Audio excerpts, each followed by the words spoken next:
പാവിത്രത്തിന്റെ ഒരു അപ്കമിങ് എപ്പിസോഡിലേക്ക് എല്ലാവർക്കും സ്വാഗതം. വിക്രം വേദയ്ക്ക് വേണ്ടി സ്ലീവ്ലെസ് ആയിട്ടുള്ള വളരെ മോഡേൺ ആയിട്ടുള്ള ഒരു നൈറ്റി ഗിഫ്റ്റ് ആയിട്ട് കൊടുക്കുന്നുണ്ട്. വേദയ്ക്ക് ഇത് ഒട്ടും ഇഷ്ടപ്പെടുന്നില്ല. താനിത് ധരിക്കില്ലെന്ന് പറഞ്ഞ് വിക്രമിന്റെ മുഖത്തേക്ക് എറിഞ്ഞു കൊടുക്കുന്നുണ്ട്. വിക്രമിന്റെ നിർബന്ധത്തിന് വഴങ്ങി വേദ അത് ധരിക്കുന്നുണ്ട്. അന്നേ ദിവസം അത് ഇട്ടുകൊണ്ടാണ് വേദ കിടന്നുറങ്ങുന്നത്. പിറ്റേന്ന് രാവിലെ ഇത് ഓർമ്മയില്ലാതെ വേദ ഈ ഡ്രസ്സ് ധരിച്ചുകൊണ്ട് കിച്ചണിലേക്ക് ചെല്ലുവാണ്. ഇത്തരത്തിലൊരു ഡ്രസ്സ് ധരിച്ച് വേദയെ ആദ്യമായാണ് എല്ലാവരും കാണുന്നത്. എല്ലാവരും വേദയെ തന്നെ ശ്രദ്ധിക്കുകയാണ്. അങ്ങനെ വേദയ്ക്ക് ഇതൊന്നും മനസ്സിലാവുന്നില്ല. വിശ്വത്തിന്റെ മോള് വന്ന് ചോദിക്കുമ്പോഴാണ് വേദ ഇത് ശ്രദ്ധിക്കുന്നത്. അങ്ങനെ ചമ്മി നാറി എന്നൊക്കെ പറയത്തില്ലേ, ആ ഒരു അവസ്ഥയിൽ നിൽക്കുവാണ് വേദ. പിന്നീട് ശങ്കരനാരായണനും ഫാമിലിയും വിക്രമിനെയും വേദയെയും അവരുടെ ഫാമിലിയെയും തൃക്കാർത്തികയ്ക്ക് ക്ഷണിക്കാനായി വീട്ടിലേക്ക് വരുന്നുണ്ട്. അങ്ങനെ സ്വീറ്റ്സ് എല്ലാം കൊടുത്ത് അവരെ തൃക്കാർത്തികയ്ക്ക് വീട്ടിലേക്ക് ക്ഷണിക്കുന്ന സമയത്ത് കമലാമ്മ അവരെ അപമാനിക്കുന്നുണ്ട്. എന്നാൽ മാഷ് പറയുന്നുണ്ട്, എൻ്റെ മക്കളും മരുമക്കളും നിങ്ങളുടെ ഫംഗ്ഷനിൽ പങ്കെടുത്തിരിക്കും. സന്തോഷത്തോടെ അവിടെ നിന്നും അവർ മടങ്ങുന്നുണ്ട്. ഈ വിശേഷത്തെക്കുറിച്ചാണ് ഇന്ന് പറയാൻ പോകുന്നത്. രാത്രി ഉറങ്ങാൻ നേരം വിക്രം ഒരു കവർ എടുത്ത് വേദയുടെ കൈകളിലേക്ക് കൊടുക്കുകയാണ്. വിക്രം തന്ന ഗിഫ്റ്റ് അല്ലേ? വേദ സന്തോഷത്തോടെ തുറന്നു നോക്കുവാണ്. അത് വളരെ നേരിയതായ ഒരു നൈറ്റിയും ഒരു സ്ലീവ്ലെസ് നൈറ്റി, അതിലൊരു ഓവർകോട്ടുമുണ്ട്. വേദയ്ക്ക് ഇത് ഒട്ടും ഇഷ്ടപ്പെടുന്നില്ല. അയ്യേ, ഇതെന്താ വിക്രം, എനിക്ക് ഒട്ടും ഇഷ്ടപ്പെട്ടില്ല കേട്ടോ. ഇത്തരത്തിലുള്ള ഡ്രസ്സൊന്നും ഞാൻ ധരിക്കില്ലെന്ന് നിനക്ക് അറിയില്ലേ? ഇതെന്തിനാ എനിക്ക് വാങ്ങിച്ചു വന്നിരിക്കുന്നത്? ഇതിന് പകരം ഒരു ചുരിദാറോ സാരിയോ ആയിരുന്നെങ്കിൽ ഉഗ്രനായേനെ എന്ന് പറയുകയാണ്. ഇത് കേട്ടിട്ട് വിക്രം പറയുന്നുണ്ട്, വേദേ, ഞാൻ ആഗ്രഹിച്ചു വാങ്ങിച്ചതാ. ഇതിട്ടോണ്ട് നിന്നെ കാണാൻ നല്ല ഭംഗിയായിരിക്കും, ഒന്ന് ഇട്ടോണ്ട് വാ എന്ന് പറയാണ്. ഉടനെ തന്നെ വേദ അത് വിക്രമിന്റെ ദേഹത്തേക്ക് എറിഞ്ഞു കൊടുക്കുവാണ്. എനിക്കൊന്നും പറ്റത്തില്ല ഇത്തരത്തിലുള്ള ഡ്രസ്സ് ഇടാൻ. അതെന്താ വേദേ, നീ അമേരിക്കയിലൊക്കെ പഠിച്ചതല്ലേ, എന്നിട്ടും ഈ ഒരു സ്ലീവ്ലെസ് ആയിട്ടുള്ള നൈറ്റി ധരിക്കാൻ നിനക്ക് പറ്റില്ലേ എന്ന് ചോദിക്കുകയാണ്. അതെ, ഞാൻ അമേരിക്കയിൽ ഇത്തരത്തിലുള്ള ഡ്രസ്സൊന്നും ധരിച്ചിട്ടല്ല നടന്നിരുന്നത്, ഞാൻ അന്തസ്സോടെയാണ് നടന്നിരുന്നതെന്ന് വേദയും പറയുന്നുണ്ട്. എന്നാലും വിക്രമിൻ്റെ ഈ നിർബന്ധത്തിന് വഴങ്ങി വേദ ആ ഡ്രസ്സ് ധരിക്കുകയാണ്. വിക്രമിന് ഒരുപാട് സന്തോഷമാവുന്നുണ്ട്. അന്ന് വേദ ഈ ഡ്രസ്സ് ധരിച്ചുകൊണ്ടാണ് കിടന്നുറങ്ങുന്നത്. പിറ്റേന്ന് രാവിലെ തന്നെ വേദ പതിവ് പോലെ കിച്ചണിലേക്ക് ചെല്ലുവാണ്. ഇത്തരത്തിലുള്ള ഡ്രസ്സ് ഇന്നേ വരെ വേദ ധരിച്ചിട്ട് ആരും കണ്ടിട്ടില്ല. വേദയെ ഇങ്ങനെ കാണുന്ന സമയത്ത് കമലാമ്മയ്ക്ക് ദേഷ്യം വരുവാണ്. എല്ലാവരും പരസ്പരം നോക്കുന്നുണ്ട്. വിശ്വവും നമ്മുടെ മാഷും വിനയനും എല്ലാവരും ഹാളിൽ ഇരിക്കുന്നുണ്ട്. ചേച്ചി, ഞാൻ പല്ല് തേച്ചിട്ട് വരാം, ഒരു ഗ്ലാസ് ചായ എടുക്കുമെന്ന് പറഞ്ഞുകൊണ്ട് വേദ പുറത്തേക്ക് പോവാണ്. നന്ദിനിക്ക് ദേഷ്യം വരുന്നുണ്ട്. എന്താ ചേച്ചി ഇത്? ഇവളിത് എന്ത് ഭാവിച്ചാ? ഇത്രയും പുരുഷന്മാരുണ്ട് ഈ വീട്ടിൽ, ഇവരുടെ മുന്നിലൂടെയല്ലേ ഇവൾ ഇത്തരത്തിലുള്ള ഒരു ഡ്രസ്സും ധരിച്ചുകൊണ്ട് നടക്കുന്നത്? ഇതൊക്കെ റൂമിനകത്തിടുന്ന ഡ്രസ്സാ. ചേച്ചിയാണോ ഇത് ഇവൾക്ക് തയ്ച്ചു കൊടുത്തതെന്ന് ചോദിക്കുകയാണ്. ഉടനെ ശ്രീജ പറയുന്നുണ്ട്, നന്ദിനി വല്ലതും പറയരുത് കേട്ടോ, ഇത്തരത്തിലുള്ള നൈറ്റിയൊന്നും ഞാൻ തയ്ക്കുന്നില്ല, ഇത് വേദ എവിടുന്ന് വാങ്ങിച്ചൊന്നും എനിക്കറിയത്തില്ല എന്ന് പറയുകയാണ്. ഇപ്പോൾ മനസ്സിലായല്ലോ ഇവളുടെ സ്വഭാവം, എത്ര വില കൂടിയ ഡ്രസ്സാണിതെന്ന് അറിയാവോ? അപ്പോൾ റൂമിൽ ഇതൊക്കെ ഇട്ടുകൊണ്ടാണ് ഇവൾ നടക്കുന്നത് എന്ന് പറയുന്നുണ്ട്. അങ്ങനെ വേദ പല്ല് തേച്ച് അകത്തേക്ക് വരുന്നുണ്ട്. അങ്ങനെ ചായ ശ്രീജയുടെ കയ്യിൽ നിന്നും മേടിച്ചുകൊണ്ട് കുടിക്കുകയാണ്. വിശ്വത്തിൻ്റെ മോള് ഉറക്കമെഴുന്നേറ്റ് ഓടി വരുന്നുണ്ട്. വേദയെ കണ്ടതും കെട്ടിപ്പിടിക്കുകയാണ്. വേദമ്മേ, നൈറ്റി ഉഗ്രനായിട്ടുണ്ട് കേട്ടോ എന്ന് പറയുകയാണ്. അപ്പോഴും വേദയ്ക്ക് ഇത് മനസ്സിലാവുന്നില്ല. ആണോ, അടിപൊളിയായിട്ടുണ്ടോ എന്ന് ചോദിക്കുന്നുണ്ട്. അതേ എന്ന് പറയുകയാണ്. അപ്പോഴേക്കും വിക്രം റൂമിൽ നിന്ന് ഇറങ്ങി വരുന്നുണ്ട്. അവൻ കുളിക്കാനായിട്ട് തോർത്തും ടവലും എല്ലാം എടുത്തുകൊണ്ടാണ് വരുന്നത്. എന്നാൽ വേദയെ ഈ കോലത്തിൽ കാണുന്ന വിക്രം ആകെ അത്ഭുതത്തോടെ നോക്കുകയാണ്. എന്താന്ന് വെച്ചാൽ എല്ലാവരുടെ മുന്നിൽ വേദ ഈ വേഷത്തിൽ നിൽക്കുന്നത് എന്താ എന്നുള്ള അർത്ഥത്തിലാണ് വിക്രം നോക്കുന്നത്. വിക്രമിന് മനസ്സിലായിരിക്കുന്നു വേദയ്ക്ക് അബദ്ധം പറ്റിയിരിക്കുകയാണെന്ന്. നീ എന്താ പ്രേതത്തെ കണ്ട പോലെ എന്നെ ഇങ്ങനെ തുറിച്ചു നോക്കുന്നതെന്ന് വേദ വിക്രമിനോട് ചോദിക്കുന്നുണ്ട്.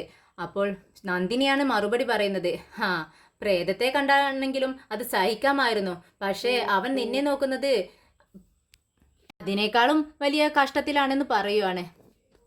അത്തരത്തിലുള്ള ഡ്രസ്സ് ഇട്ടിട്ടല്ലേ നീ നിൽക്കുന്നതെന്ന് ചോദിക്കുകയാണ്. ഇത് കേട്ടതും വേദ സ്വയം ഒന്ന് നോക്കുവാണ്. അപ്പോഴാണ് താൻ ഇട്ടിരിക്കുന്നത് ഇത്രയും മോശമായ ഡ്രസ്സ് ഇട്ടിട്ടാണല്ലോ ഇങ്ങോട്ടേക്ക് വന്നിരിക്കുന്നതെന്ന് ശ്രദ്ധിക്കുന്നത്. പെട്ടെന്ന് ആകെ ചമ്മുവാണ് വേദ. എല്ലാവരെയും നോക്കുന്നുണ്ട്. സോറി എന്ന് പറഞ്ഞുകൊണ്ട് റൂമിലേക്ക് ഓടുകയാണ്. റൂമിലേക്ക് ഓടുന്നതിന് ഇടയിൽ വേദയും വിക്രമും തമ്മിൽ കൂട്ടിമുട്ടുന്നുണ്ട്. ഇത് കണ്ടതും നന്ദിനി പറയുന്നുണ്ട്, എന്തൊരു കഷ്ടം ഇവരെ കൊണ്ട്, എന്തെല്ലാം സഹിക്കണം, എന്തെല്ലാം കാണണം, നാണമില്ല ഇവർക്ക് രണ്ടുപേർക്കും എന്ന് പറയുകയാണ്. വേദ അവിടെ നിന്നും പെട്ടെന്ന് റൂമിലേക്ക് ഓടി ചെല്ലുകയാണ്. ഇങ്ങോട്ട് സാരിയൊക്കെ ഉടുത്തിട്ട് വരുന്നുണ്ട്. വേദയെ കളിയാക്കാണ് വിക്രം. ദേ നീ എന്തൊരു വേഷത്തിലാടി അവരുടെ മുന്നിലൊക്കെ വന്നു നിന്നത്, നാണമില്ലേ നിനക്കെന്ന് ചോദിക്കുകയാണ്. അപ്പോൾ വേദ വിക്രമിൻ്റെ കയ്യിലിങ്ങനെ അടിച്ചുകൊണ്ട് പറയുന്നുണ്ട്, ദേ വിക്രം, നീയാണ് ഇതിനെല്ലാം കുഴപ്പത്തിനും കാരണം. ഞാൻ എല്ലാവരുടെയും മുന്നിലെ നാണം കെട്ടില്ലേ, നീ എന്തിനാ എന്നെ ഇങ്ങനെ നാണം കെടുത്താൻ വേണ്ടി ഇത്തരത്തിലുള്ള ഡ്രസ്സൊക്കെ മേടിച്ചുകൊണ്ട് വരുന്നത്? ഇനി മേലാൽ ഇത്തരത്തിലൊന്നും കാണിക്കരുത്. പിന്നെ പെട്ടെന്ന് ജോലിക്ക് പോകാൻ നോക്ക്, ഇവിടെ ഇരിക്കേണ്ട ഒരു ആവശ്യവുമില്ല എന്ന് പറഞ്ഞു പെട്ടെന്ന് വേദ വിക്രമിന് ഷർട്ടൊക്കെ ധരിപ്പിച്ച് പുറത്തേക്ക് കൊണ്ടുവരാണ്.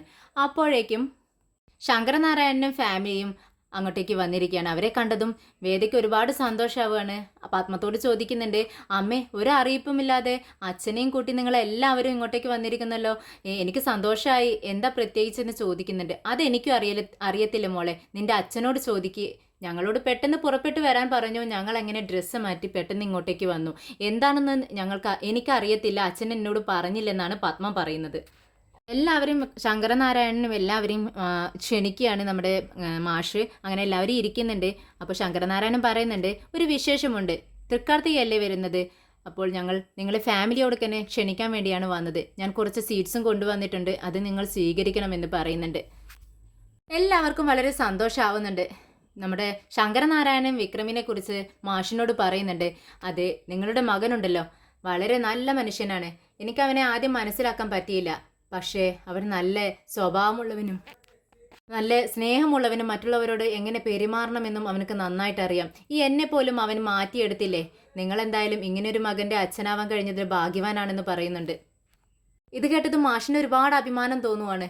അങ്ങനെ സ്വീറ്റ്സ് എല്ലാം കൊടുത്ത് വീട്ടിലേക്ക് ക്ഷണിക്കുകയാണ് എല്ലാവരെയും. എന്നാൽ ഇത് കേട്ട് കിച്ചണിൽ നിൽക്കുവാണ് നമ്മുടെ കമലാമ്മ. ഇവരുടെ അടുത്തേക്കൊന്നും വന്നിട്ടില്ല. കമലാമ്മ വിളിച്ച് പറയുന്നുണ്ട്, ഇത്തരത്തിലുള്ള ഒരു ചടങ്ങൊന്നും ഞങ്ങളുടെ നാട്ടിലില്ല, തൃക്കാർത്തികൾക്ക് വീട്ടിലേക്ക് വരുന്ന ചടങ്ങൊന്നും, അതുകൊണ്ട് ഞാൻ വരത്തില്ല എന്നങ്ങ് തീർത്ത് പറയാണ്. എന്നെ ആരും പ്രതീക്ഷിക്കണ്ട എന്ന് പറഞ്ഞുകൊണ്ട് കമലാമ്മ റൂമിലേക്ക് കയറി പോകുന്നുണ്ട്. അത് എല്ലാവർക്കും വളരെ അപമാനമായിട്ട് തോന്നുവാണ്. ശ്രീയും വർഷയും പരസ്പരം നോക്കുന്നുണ്ട്. അവർക്ക് ഇങ്ങോട്ട് വന്നതേ ഇഷ്ടപ്പെട്ടിട്ടില്ല. അച്ഛൻ ഡ്രസ്സ് മാറ്റി നമുക്കൊരു സ്ഥലം വരെ പോകണം എന്ന് പറഞ്ഞതും കൊണ്ട് മാത്രം അവർ വണ്ടിയിൽ കയറി പോകുന്നതാണ്. ഇങ്ങോട്ടേക്കാണ് വരുന്നത് എന്ന് പറഞ്ഞിട്ടുണ്ടെങ്കിൽ അവർ വരില്ലായിരുന്നു. അത്തരത്തിലൊരവസ്ഥയിലാണ് അവർ നിൽക്കുന്നത്. അങ്ങനെ മാഷ് പറയുന്നുണ്ട്, കമലം ഇങ്ങനെ പെരുമാറുന്നതിൽ നിങ്ങൾ ഒട്ടും വിഷമിക്കരുത്. അവളുടെ വിഷമം കൊണ്ട്, അവളുടെ ഇപ്പോഴത്തെ ഒരു അവസ്ഥ കൊണ്ട് അവൾ ഇങ്ങനെ പെരുമാറുന്നതാണെന്ന് പറയുന്നുണ്ട്. ഇത് കേട്ടതും ശങ്കരനാരായണൻ പറയുന്നുണ്ട്, അതിൽ പ്രശ്നമൊന്നുമില്ല, ഞാനിതിനു മുൻപും ഇവിടെ വന്നിട്ടുണ്ട്, അന്നേരം നിങ്ങളോടൊക്കെ ഞാൻ വളരെ മോശമായിട്ടല്ലേ പെരുമാറിയിട്ടുള്ളത്. അപ്പോൾ നിങ്ങൾക്ക് എത്ര വിഷമമായിട്ടുണ്ടാവും. ഇപ്പോൾ അത് എനിക്ക് തിരിച്ചു കിട്ടുന്നു എന്ന് മാത്രമേ ഞാൻ ചിന്തിക്കുന്നുള്ളൂ. അത് കുഴപ്പമില്ല, എല്ലാം ശരിയാവും പിന്നീട് എന്ന് പറയുവാണ്. ശങ്കരനാരായണൻ ചോദിക്കുന്നുണ്ട്, ഇന്ന് തന്നെ വേദയും വിക്രമിനെയും ഞങ്ങളോടൊപ്പം അയക്കാമോ എന്ന് ചോദിക്കുകയാണ്. ഉടനെ തന്നെ വേദ പറയുന്നുണ്ട്, അമ്മയോടും അച്ഛനോടൊക്കെ അനുവാദം ചോദിച്ച് ഞങ്ങൾ അവരോടൊപ്പം വന്നോളാം, ഞങ്ങൾ ഒരുമിച്ച് വന്നോളാം എന്ന് പറയാണ്.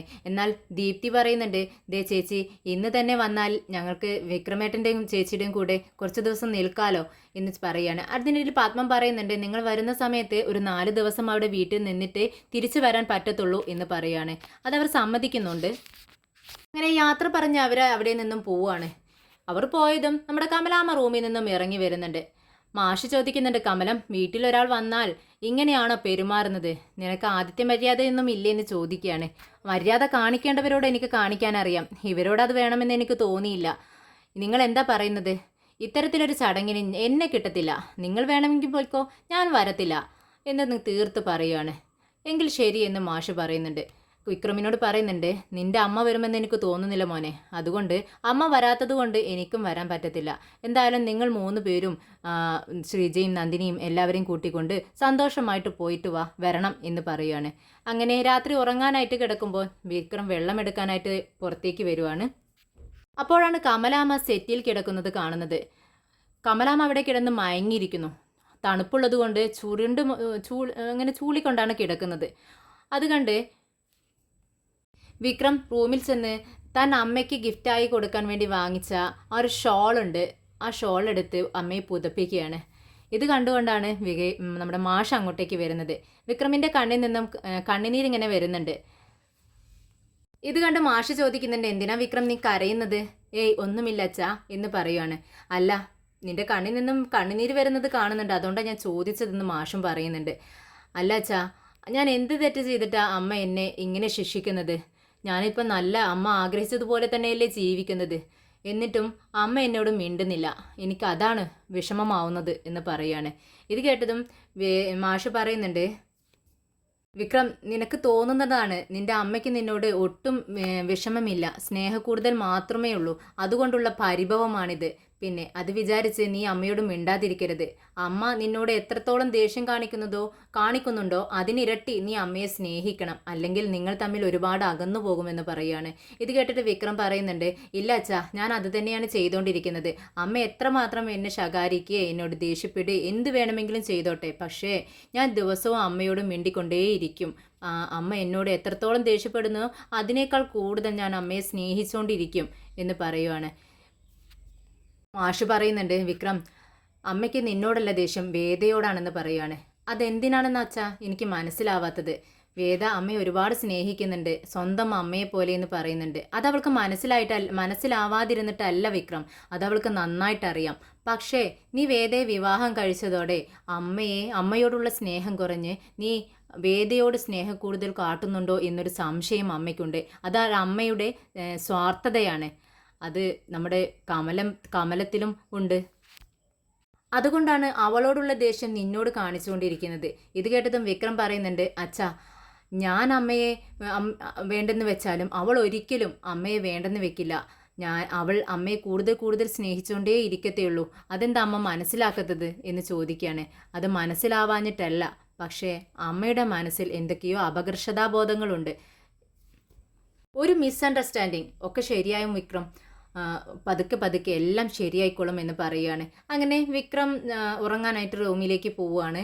പെട്ടെന്നാണ് സെറ്റിൽ നിന്നും കമലാമ്മ എഴുന്നേറ്റിരിക്കുന്നത്. അപ്പോൾ മാഷ് ചോദിക്കുന്നുണ്ട്, അല്ല കമലെ, നീ ഉറങ്ങുമായിരുന്നില്ലേ, ഉറക്കം നടിച്ച് കിടക്കുമായിരുന്നോ എന്ന് ചോദിക്കുകയാണ്. അപ്പോൾ കമലം പറയുന്നുണ്ട്, അതെ. അപ്പോൾ ഞങ്ങൾ സംസാരിച്ചതെല്ലാം നീ കേട്ടോ? ഞാൻ കേട്ടു. അപ്പോൾ അവൻ്റെ വിഷമം നീ കണ്ടില്ലേ? എത്രത്തോളം അവൻ വിഷമിക്കേണ്ടതെന്ന് നീ മനസ്സിലാക്കിയോ എന്ന് ചോദിക്കുന്നുണ്ട് മാഷ്.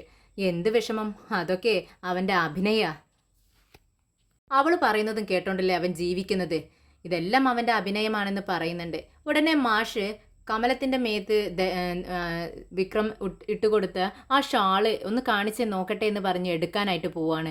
ഉടനെ കമലാമ്മ പിറകോട്ട് വലിക്കുന്നുണ്ട്. വേണ്ട, എന്തായാലും ഇതവനെ ഒരുപാട് സന്തോഷത്തോടെ എനിക്ക് വേണ്ടി സെലക്ട് ചെയ്തതല്ലേ, ഇത് എൻ്റെ കയ്യിൽ തന്നെ ഇരിക്കട്ടെ, ഞാൻ ആർക്കും തരത്തില്ലെന്ന് പറയുകയാണ്. ഇത് കേട്ടിട്ട് മാഷ് പറയുന്നുണ്ട്, കമലം, എനിക്ക് നിന്നെ മനസ്സിലാവുന്നില്ല. നിനക്കെന്തായാലും 2 മുഖമുണ്ട് കേട്ടോ. 30 വർഷമായി നമ്മുടെ വിവാഹം കഴിഞ്ഞിട്ട് ഇതിനിടയിൽ ഞാൻ ഒരു മുഖമേ നിന്റെ കണ്ടിട്ടുണ്ടായിരുന്നുള്ളൂ. പക്ഷേ ഇപ്പോൾ ഞാൻ നിന്റെ മറ്റൊരു മുഖം കൂടി കണ്ടു തുടങ്ങി.